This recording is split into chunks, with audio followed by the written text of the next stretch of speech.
মা ফাতেমা টেনশনে পড়ে গেল, চারিদিকে শত্রু রে, চারিদিকে আমার বাবার শত্রু, সুযোগ পাইলেই ধ্বংস করে দেবে। ও বন্ধু, আমার গায়ের পশম গুলো দাঁড়িয়ে গেছে রে। কেমন প্রেম ছিল বন্ধু, তাদের আদর্শটা কেমন ছিল, আজকে আমাদের মা বোনদের আদর্শটা কেমন।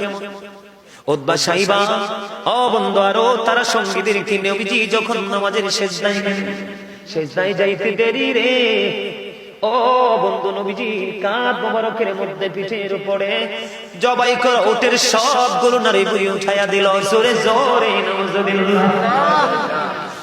নবীজি উঠতে পারে না, নবীজি বন্ধ উঠতে পারে না। ফাতেমার কাছে খবর চলে গেল, ফাতেমা রে, কোথায় রে ফাতেমা? উতবা সাইবা, তোমার বাবার অবস্থা খারাপ করে ফেলেছে। পাগল পারা ফাতেমা, ছোট্ট ফাতেমা, ও বন্ধু পাগল হয়ে গেলেন বাবার প্রেমে, দৌড়ে চলে গেল। আয়েশা দেখে বন্ধু বাবার পিঠের মধ্যে উটের নারী বুড়িগুলো তুলে দেওয়া হলো।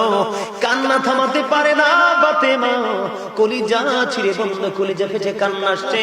আর একটু একটু করে ময়নাগুলো সরিয়ে দিল, বাবাকে সেজদা থেকে মাথা উঠানোর জন্য সহযোগিতা বন্ধ করে দিল। বন্ধুরে আমার, ফাতেমার জীবনে নিয়ে পুরো আলোচনা করতে পারবো না।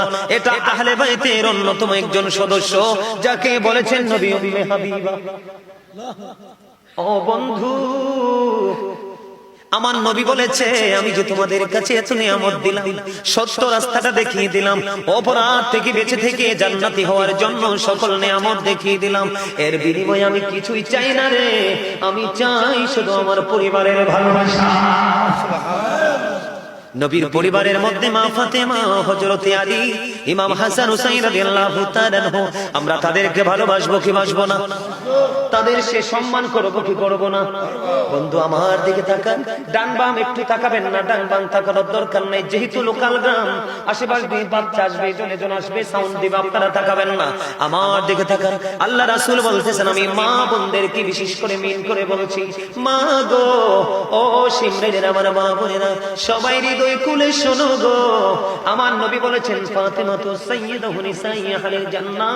আমার নবীজি বলেছেন, mother Fatema is the leader of females in জান্নাহ। আমার নবীজি বলেছেন, ও সিমরের আমার মা বোনেরা, গোটা পৃথিবীর আমার মা বোনদেরকে বলবো, মা ফাতেমাকে তোমরা ফলো করো, কারণ আমার নবীজি জানিয়ে দিলেন, মা বোনদের জান্নাতি লিডারিনী সরদারিনী হবে ওই রাসূলের আহলে বাইতের অন্যতম সদস্য মা ফাতেমা। সুবহানাল্লাহ। ফাতেমাকে ভালোবাসতে কে বলেছেন? আল্লাহ। আরো জোরে বলেন না আল্লাহ। খবরটা আল্লাহ রাসূলকে দিয়ে আমাদের কাছে পৌঁছে দিয়েছে আল্লাহ। আমরা ভালোবাসবো কিনা? সম্মান করব কিনা? করব। মা ফাতেমা মন মহিষী ছিল রে, ও বন্ধু, একেবারে গরিব, ঠিক কিনা বলেন? কি একেবারে গরিব। মা ফাতেমা যখন বন্ধ রান্না করতেন, কাজ করতেন, যাতা ঘোরাতেন, সব সময় ওনার কলবের মধ্যে থাকতো কন্টিনিউসি কি? এখনকার মা বোনেরা তো বিসমিল্লাহ বলে না, ঘন্টায় দেয় না। মা ফাতেমার সাথে তাহলে প্রেম হলো না? কথা বলেন না কেন? মা ফাতেমা এমন পর্দা করতো রে, ও বন্ধু, পৃথিবীর কেউ ফাতেমারকে একটা নজর দেখে নাই।